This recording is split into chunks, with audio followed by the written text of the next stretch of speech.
G'day everyone.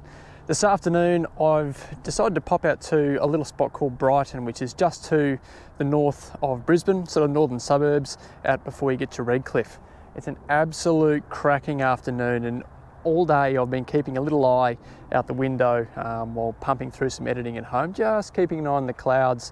At this time of the year in Brisbane, we tend to get a lot of beautiful clear blue skies, which is wonderful weather, you know, sort of that low of 8 or 9 through to top of 25, absolutely gorgeous. But for landscape photography, I'm looking for a little bit of drama, just something to give the skies a little bit of punch. So I'm going to start with this beautiful tree here, and I'm thinking about an image that heroes the tree, so puts the tree in the middle of the image, but also I want to try and get a little bit artistic. So I'm thinking of a slower shutter. Now, it's about 4 o'clock in the afternoon, so the sun is still quite high in the sky. It's still quite bright.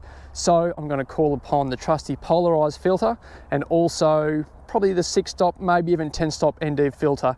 And I'll display those images as we go, just to give an idea of the different effects that we can pull out of an image with the slower the shutter speed. So enough of that, the water's rising. Let's set up and get into it.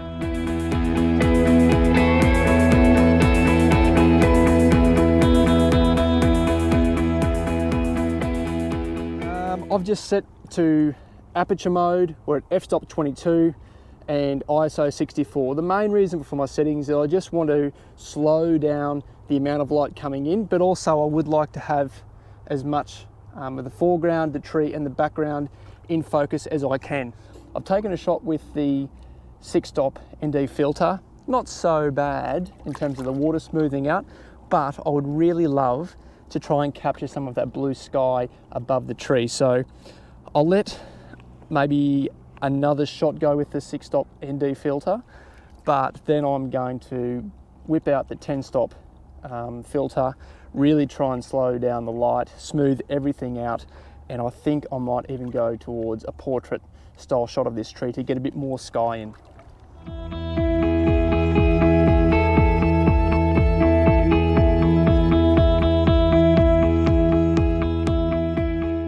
Something to consider when you are doing a slow shutter photograph is that anything within the photograph that moves is actually going to be picked up while the shutter's open. So the tree there, while the trunk and the majority of the branches are still, I can already see just a gentle breeze is pushing some of the leaves and the smaller branches about a little bit. So our end result here will be quite nice, I think, but also just a little bit of blurring in around the leaves. So just something to keep in mind.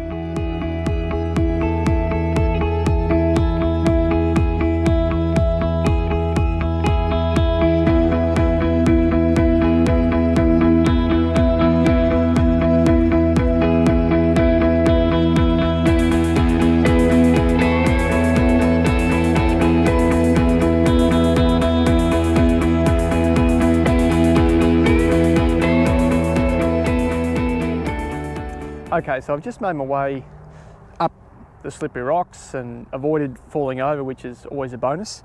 I'm just going to try something a little different. Not overly different to my original idea of the composition, but for this one I'm just going to stick this layer of rocks that make up the shoreline here in the foreground of the image. So just on the sort of bottom third of the portrait orientation of the image, just to see if I can get a little bit of the texture. As I said before, remember, anything that moves, motion will be picked up. Anything that stays completely still will remain nice and tack sharp.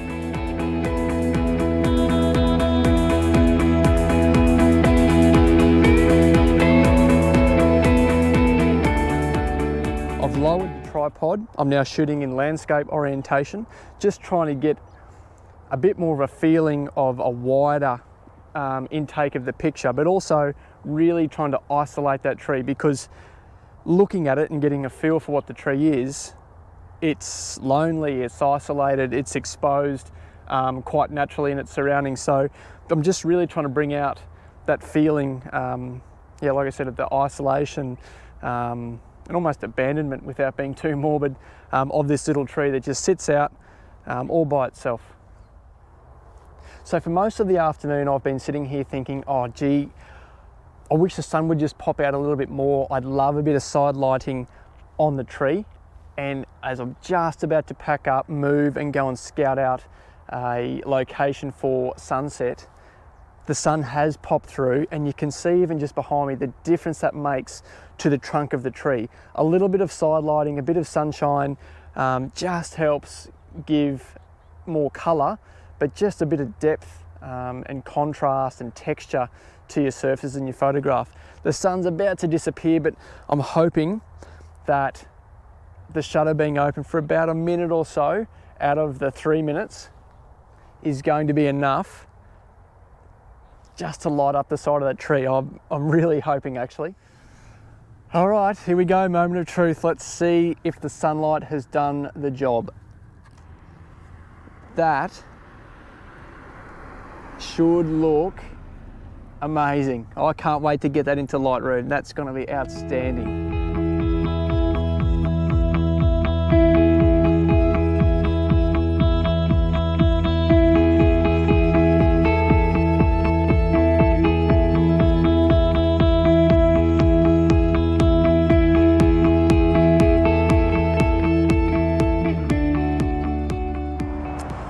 Okay, so now en route to the next location. Truth be told, I was here yesterday, but I was too late. I was not prepared. I hadn't read the tides. I was running a bit late. I had a friend's barbecue to be at straight afterwards, so I just didn't have the time to really spend here. But today, different story. And as fate would have it, these clouds are better than yesterday. So what I'm really hoping for is that the sun, as it just sits on the horizon here, has enough gap between the horizon and this big beautiful bank of clouds to shoot some gold and peachy pinky coloured light through. So often at sunsets, as beautiful as they are, if there's not that little gap for the sun just to pop its head through, everything kind of gets lost in terms of creating a beautiful photograph, or that sort of really high class type of photograph. So I'm kind of hoping that this little spot here I'm at is actually public property, but there's no one really around. Oh yeah, this is going to be great. You can see the mangrove in behind me. Yesterday I did nearly sink because it is quite muddy, but I'm going to try and set myself up here, play the waiting game, let that sun drop in behind the mangroves and just on the horizon, and hopefully the colours across this beautiful sky of clouds here right now reflect down into the water and we get something pretty good. So I'm just going to set up with, yeah, like I said, without trying to get too muddy here.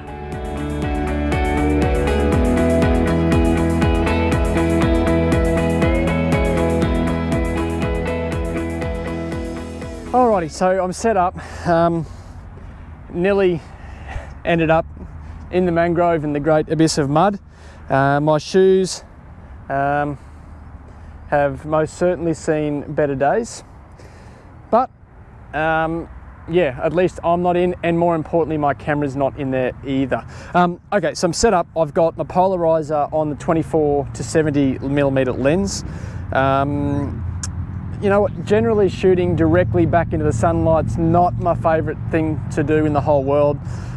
Sometimes you get that nice artistic flare and quite literally lens flare to work with, but today I think the strength of this shot is going to be once the sun drops below the horizon and the colour pops straight up into those clouds, or that's what I'm hoping for anyway.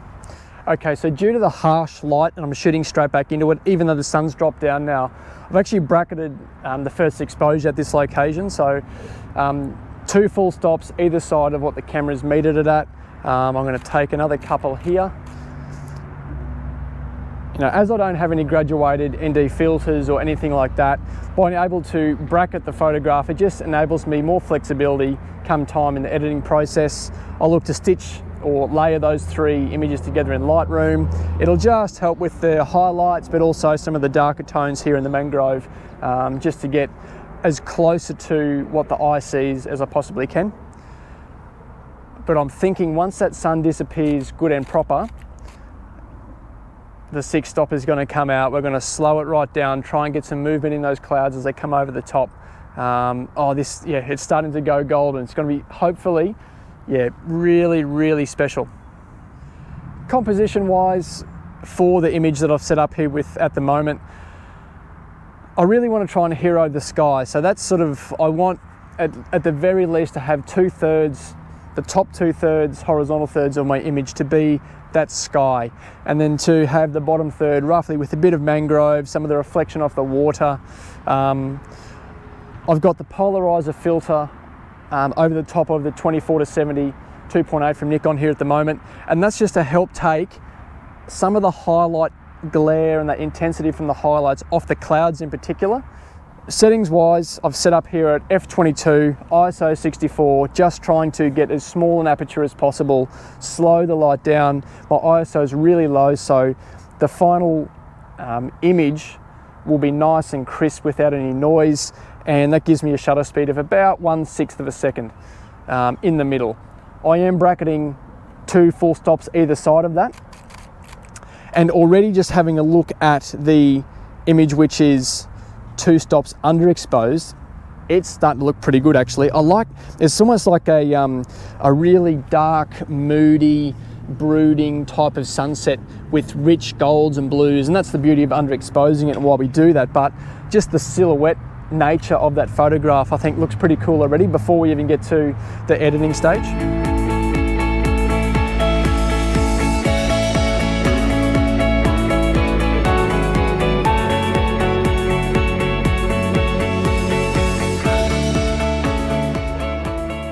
Okay, so just having a little experiment here, and I'm going to try and bracket together some long exposures. So I'll try and stitch together or layer together an image which is a 60-second, 30-second and 15-second exposure, and just see what that looks like. The main objective of that is just trying to get some of the detail from the dark mangrovey parts of the image, as well as maintaining some of that absolutely gorgeous golden light which is now shooting up into the clouds.